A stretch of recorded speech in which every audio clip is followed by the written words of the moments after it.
Welcome to Reformed Thinking. I am so glad you joined us today. Yeah, thanks for having me. I'm really looking forward to this deep dive. So, to start us off, I want you to imagine something.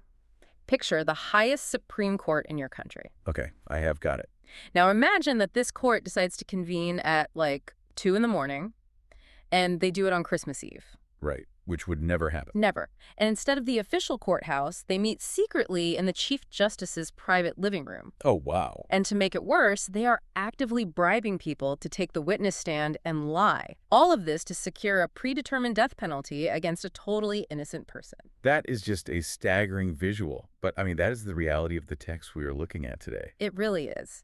Today, our mission for this deep dive is to unpack a stack of theological essays and historical notes focused on one single astonishing event. We are looking at the trial of Jesus Christ before the Sanhedrin. Right, and that is found in the Gospel of Matthew, chapter 26, verses 59 through 64. Yeah, and the contrast at the center of our sources is just stark. You have the righteous judge of all the earth standing as a bound prisoner. In a late-night, completely corrupt, illegal courtroom. Precisely. It is the most infamous trial in human history. And, we really cannot treat this as just an isolated piece of ancient history or like some tragic legal accident. No, it is way bigger than that. It is. This event is a mirror. It reflects the hardwired human rebellion against divine authority. As we go through these sources, you, the listener, are going to be forced to evaluate your own stance. Right, because it begs the question, do we submit to the authority of Christ or do we try to put his words on trial? Yeah, especially when his words challenge our own personal autonomy. That tension is what makes this so compelling. But before we get into the trial itself, we have to set the stage right. Absolutely. You have to understand the historical powder keg of AD 30 Jerusalem. The air was just thick with political and religious anxiety. You have the Roman occupation. Right, the Romans were there, and they were utterly obsessed with maintaining order. So the Roman government, represented by the prefect Pontius Pilate, they held the exclusive legal right to execute criminals. Yes, Rome maintained an absolute monopoly on the sword. Which means the Jewish Supreme Council, the Sanhedrin, had a huge problem. It did. Yeah. And the Sanhedrin had local jurisdiction. They handled civil disputes, religious infractions. They were stripped of the right to carry out capital punishment. Right. If they just dragged Jesus out of the city and stoned him for a religious offense, Rome would view that as an unauthorized riot. And Pilate would crack down on the city immediately. Brutally. So the religious leaders needed a very specific kind of accusation. A dual-purpose charge. Exactly. I mean, they needed a charge that sounded like blasphemy to the Jewish crowds to discredit Jesus religiously. But they also had to pitch it as political sedition to the Romans. Yeah, they had to thread the needle perfectly. And the guy orchestrating this whole operation is the high priest, Joseph Caiaphas. He is a fascinating, though terrifying, historical figure. Looking at our historical notes, it says Caiaphas was a Sadducee who managed to hold the office of high priest for 18 years. Which is unheard of under Roman rule. Right. Most high priests lasted, what, a year or two? Yeah, the Roman governors would depose them constantly based on a whim. So to survive for 18 years, you have to be a master political operator. You have to know how to play the game with Rome. Yeah. And you have to know how to crush threats to your own institution. And Caiaphas was not motivated by theological truth, was he? Not at all. His primary concern was protecting his aristocratic status quo and the economic system of the temple. Because the Sadducees controlled the temple complex. Right. It was a massive financial engine. You had currency exchange, animal sales for sacrifices. And Jesus had just disrupted all of that a few days prior. Right. He cleansed the temple courts. He drove out the money changers. And publicly called the religious elite hypocrites. So to Caiaphas, Jesus was an existential threat. This trial was a calculated political assassination. Masked by judicial formality. Yes. A very thin mask of formality. Which brings us to the staggering list of illegalities taking place here. Oh, man. The rule breaking is just off the charts. These were the guardians of the Mosaic Law. They were fastidious about rules. But they threw out their entire legal playbook. Let's look at the Mishnah guidelines for capital trials. Okay, let's go through the violations one by one. First, capital trials were strictly forbidden at night. Because justice was supposed to be transparent, right?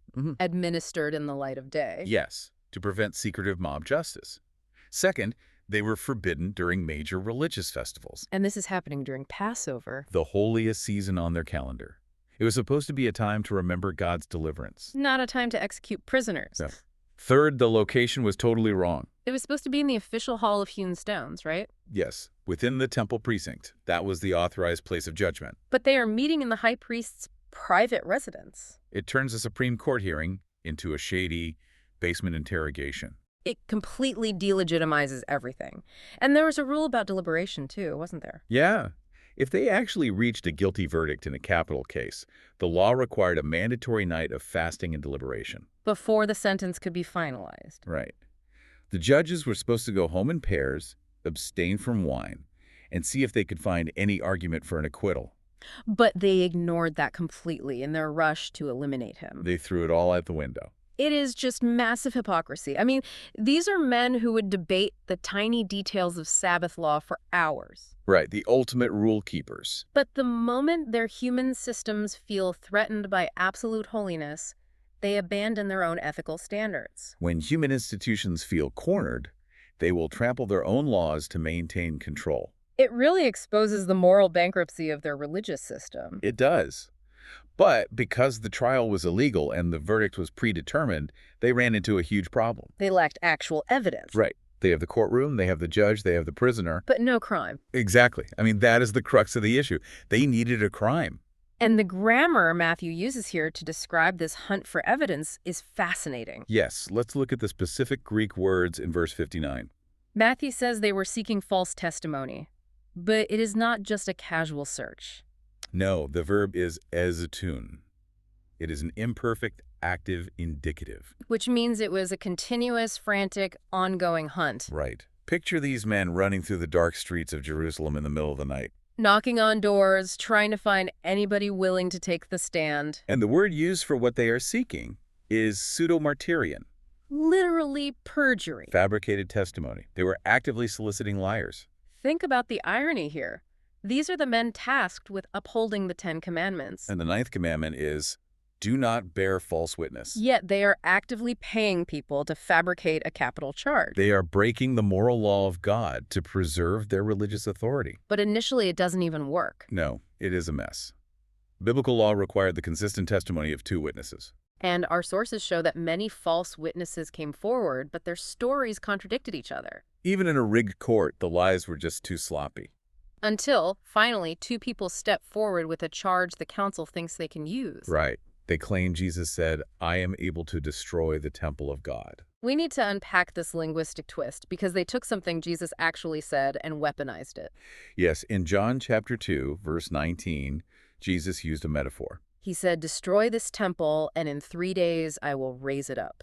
He was referring to the temple of his own body. Notice the phrasing there. He used a passive construction. Destroy this temple. He is putting the action on his opponents. But these witnesses change the grammar. They make it an active, literal threat. I am able to destroy the temple. They paint him as a domestic terrorist. Threatening a sacred site. An error rarely announces itself as poor fiction, does it? No, it usually takes fragments of truth. It strips away the context and weaponizes the vocabulary. In the ancient Near East, threatening a major temple was a heinous capital offense. So this charge was perfectly calculated. It would outrage the Jewish public. And it sounded like dangerous political insurrection to the Romans. Right, so with these explosive charges hanging in the air, the high priest stands up. He is furious. He demands an answer from the defendant. And this is where we see the majestic silence of the Lamb. Because Jesus says absolutely nothing. The Greek verb Matthew uses is isipa. Also in the imperfect tense. Yes, indicating a prolonged, resolute, unyielding silence. But let me jump in here. Because from a modern legal mindset, pleading the fifth or refusing to answer looks terrible. It looks like an admission of guilt to us. Right. If he is innocent, why wouldn't he mount a defense? Why is this silence actually a display of absolute majesty? Because we have to read this through the lens of redemptive history. This silence fulfills prophecy. Specifically Isaiah 53.7. Yes, the suffering servant who was oppressed and afflicted, yet he opened not his mouth. Like a lamb led to the slaughter. Jesus is not scrambling for a defense strategy. He is not panicking. He is entirely self-possessed. He is. And this connects directly to the theological concepts of his active and passive obedience. These concepts are all over our historical notes for this passage. We should really break them down for the listener. Let's do it. So, Christ's act of obedience refers to his perfect conformity to the law. Even in a lawless room. Yes. He's dealing with corrupt judges, lying witnesses, and yet he maintains perfect righteousness. He does not sin in anger. He doesn't manipulate the room. Right. And then there is his passive obedience. Which is his willing submission to the penal consequences of our lawbreaking. He is standing silent in the place of sinners. Because sinners have no defense before the holy tribunal of God. Absolutely. By remaining silent, he's accepting the imputation of our guilt. He is satisfying divine justice. He has no defense to offer for the sins he is bearing, because he is bearing ours. That reframes the entire courtroom scene. It really does. But Caiaphas is looking at this silent prisoner, and he is just completely frustrated. He cannot break Jesus' resolve. Yeah. The witnesses are falling apart. The silence is making a mockery of the whole trial. So Caiaphas resorts to the ultimate judicial weapon. He forces a confession. He places Jesus under a solemn, legally binding oath. The Greek word is exorchiza, right? Yes. He adjures him by the living God. Under Jewish law, a person under this specific oath was legally obligated to answer truthfully. Caiaphas demands to know if he is the Christ, the Son of God. It is a brilliant, vicious trap. Because if Jesus stays silent now, he is breaking an oath before God. But if he answers and claims a title, he signs his own death warrant. And this is when Jesus finally speaks. He says, "You have said so." See apos in Greek. It is such a brilliant idiom. It really is. It is an affirmation, but it pushes back against the questioner. He is acknowledging the titles are accurate. But he utterly refutes Caiaphas's political, nationalistic preconceptions of what those titles mean. Caiaphas wanted a Messiah who would overthrow Rome and protect the temple state. Jesus is saying, I am the Messiah, but not the carnal version you are looking for. And then Jesus introduces this massive eschatological claim. Yes, the pivot point of the trial. Yeah. He uses the word but, or nevertheless. With Greek word plen. And he fuses two explosive Old Testament prophecies. Daniel 7.13 and Psalm 110.1. Let's walk through those references. Okay, Daniel 7 describes the Son of Man coming on the clouds of heaven. Approaching the Ancient of Days. Right, and receiving an everlasting kingdom and dominion. And then Psalm 110. That is the Lord inviting the Davidic king to sit at his right hand. In the position of ultimate cosmic authority. Until his enemies are made his footstool. So by combining these texts while under oath, Jesus is claiming co-equal deity. He is. And think about the visual reality of this moment. You have this bound, bleeding prisoner Looking dead in the eyes of the most authoritative men in the nation. and calmly informing them that he is actually the cosmic judge. He is telling them the next time we lock eyes, the roles will be reversed. You will be the ones on trial. And I will be the one executing final judgment. That gives me chills. That is not the statement of a victim. No, it is the declaration of a sovereign king. Which brings up a central theological theme from our sources. This scene vividly displays Christ's threefold office. Yes, prophet, priest, and king. Let's break down how he fulfills each of these roles right there in the courtroom, starting with his role as prophet. Well, a prophet speaks divine truth, right? Right. Here, his dignified silence acts as a devastating prophetic indictment of their spiritual blindness. And when he does speak, he delivers the ultimate prophecy about his exaltation, dictating the future of the cosmos. Exactly. Then you have his role as priest. The irony here is striking. The corrupt earthly high priest is interrogating the true great high priest. Yes, Jesus isn't just the officiating priest here. He is the spotless victim. Preparing to offer himself on the cross. To satisfy divine justice once and for all, he is making intercession through his willing submission. And finally, his role as king. Even in his deepest humiliation, bound and mocked, he speaks with total sovereign dominion. Claiming an everlasting kingdom. He assures them that his physical weakness is just the path to his glorious enthronement. Our sources also connect this posture to the concept of the second Adam. Yes, acting as the federal head for his people. Because where the first Adam failed, Christ succeeds. Adam was in a perfect garden environment, yet he rebelled and plunged humanity into ruin. But Christ, the second Adam, is in the most hostile, corrupt environment imaginable. Surrounded by absolute corruption and the threat of death. And yet he maintains perfect righteousness and submission to the Father's decree. securing righteousness for everyone united to him. It is a stunning contrast. Speaking of contrast, Matthew intentionally frames this scene with a specific literary device. He uses juxtaposition brilliantly here. We have what is happening inside the courtroom and what's happening outside in the courtyard. Inside, Jesus stands entirely alone, facing the most intimidating men in Israel. And he makes a bold, faithful confession, knowing it will cost him his life. But outside in the courtyard, you have Peter. A devoted follower who just promised to die for Jesus. Right, and Peter isn't facing the Supreme Court. He is questioned by a servant girl. And he completely folds. He denies he even knows Jesus, just to avoid mild social pressure. Why does Matthew highlight this tragic contrast for his original readers? To provide immense pastoral comfort. Because the original Jewish Christian audience in the late 1st century was facing serious pressure. They were facing expulsion from their synagogues.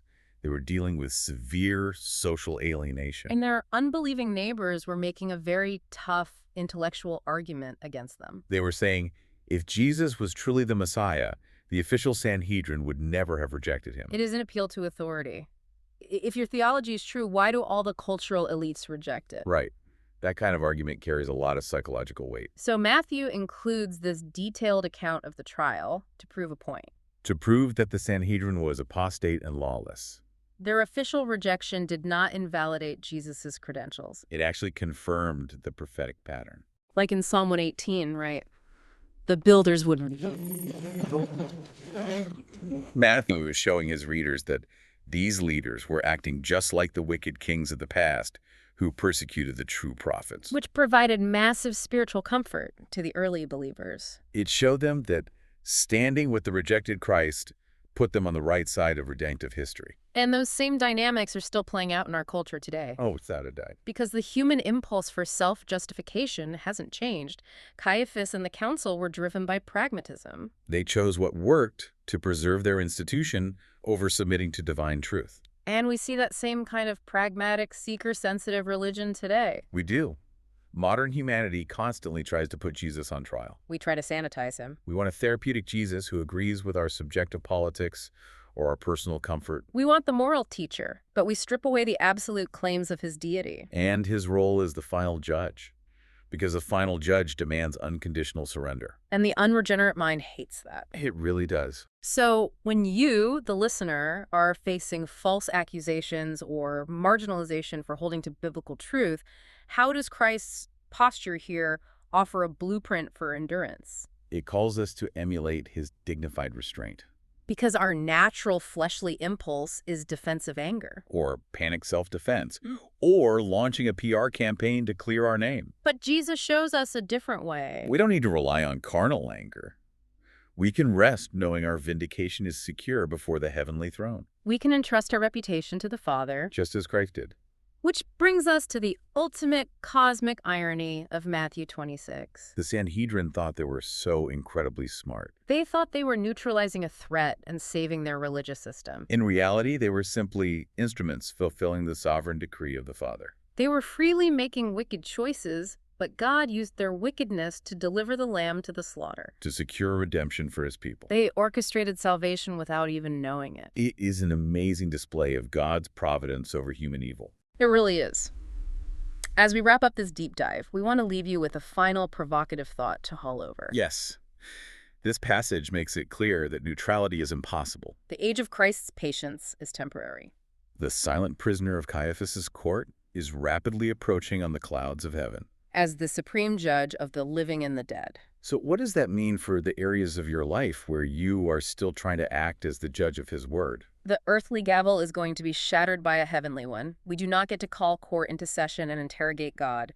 He is the one who will evaluate us. Thank you for joining us today, and we will see you next time.